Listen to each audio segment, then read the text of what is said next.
सुभद्रा शक्ति रूपिणी नीलद्रौत जगन्नाथ स्वयं दक्षिण कालिका ये शक्तिपीठ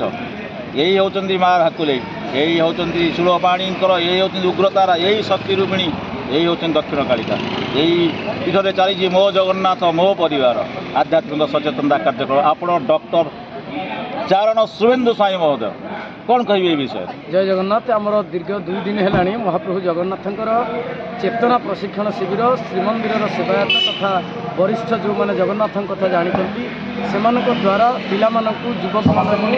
दीर्घ 2 दिन धर आज हूँ अंतिम पर्याय बर्तमान जगन्नाथ बलभद्र शिखा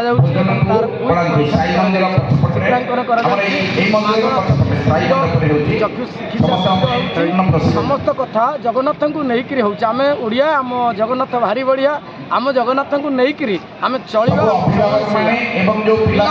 बापा माँ जीवन सारा पूजा कर जगन्नाथ प्रथम आराध्य समस्त महाप्रभु पूजा करेंगे यही उद्देश्य आज पर्व ये हूँ मो जगन्नाथ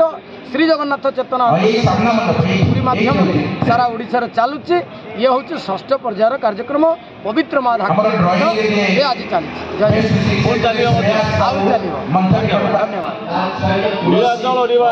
धन्यवाद परमात्मने बलभद्र सुभद्रा जगन्नाथ ओम नमो भगवते वासुदेवाय। नमस्कार आपन परिचय ना डॉक्टर सरचंद्र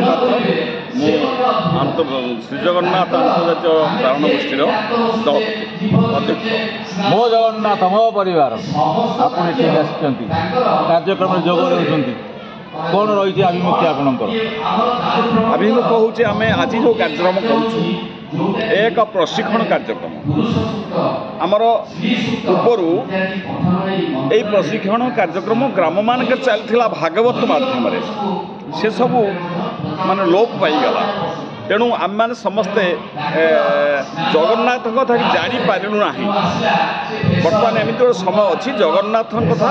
उत्कलीय मैंने जापारू ना बाहर बाहर प्रकाश करेंगे कौन तेणु से शिक्षा देवाई यह एक प्रशिक्षण क्षेत्र आम मैंने विभिन्न प्रकार प्रश्न तैयारी करूँ उत्तर पढ़ा देचु से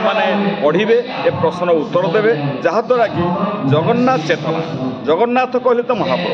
किंतु चेतना को जगन्नाथ भाव में विशेष जाना जहाँ को जाना निज चरित्र रूपायित करवा यह हूँ जगन्नाथ चेतना आम से जगन्नाथ चेतनार यह अंग जहाँ को आम समाज भितर प्रतिष्ठा करने चिंता करूँ सनातन धर्म प्रचार प्रसार दिगरे आप अंतर्जातीय चारण गोष्ठी यही जो चिंता ये जो परिकल्पना ये जो भावना से आम आपको अशेष अशेष धन्यवाद कृतज्ञता ज्ञापन करूँ आपणकर यही यात्रा सफल प्रभु जगन्नाथ आपको चलापथा कुसुमित कर।